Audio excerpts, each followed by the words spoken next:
मराठी, सकारात्मक पारदर्शी पत्रकारिता। हे पुरावे घेऊन तासगाव पोलीस स्टेशन मध्ये येत्या 8 दिवसातच या सर्व व्यापाऱ्यांच्या विरोधात पोलीस स्टेशन मध्ये रितसर तक्रार करू, म्हणजे याच्या मुळाशी पोलीस जातील। कारण चौकशी करणं आपलं काम नाही, आपण त्या ठिकाणी जाऊन त्यांच्या पोस्टमध्ये जाऊ शकत नाही, चौकशी करू शकत नाही।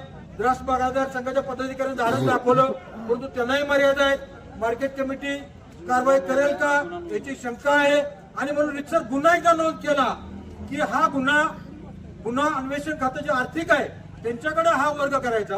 त्याचबरोबर फेमाचा कायदा याला लागू होतो, त्याचबरोबर आयात निर्यातीचं जे धोरण आहे, सेंट्रल गव्हर्नमेंटचे ऍक्ट आहेत, या सगळ्या ऍक्टचा वापर करून गुन्हा एकदा नोंद झाला की पोलिसांच्या समोर चांगले चांगले पोपट सुद्धा बोलतात।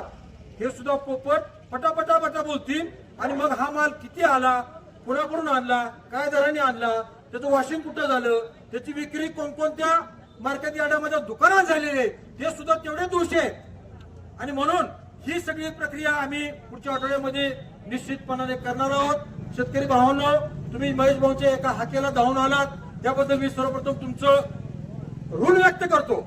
आणि आज आपण पहिली लढाई जिंकलेली आहे, या पुढच्या लढाई आणखी तीव्र स्वरूपात आणि कायदेशीर केल्या जातील, आणि त्यामध्ये सुद्धा आपण सर्वांनी साथ द्यावी अशी विनंती करतो।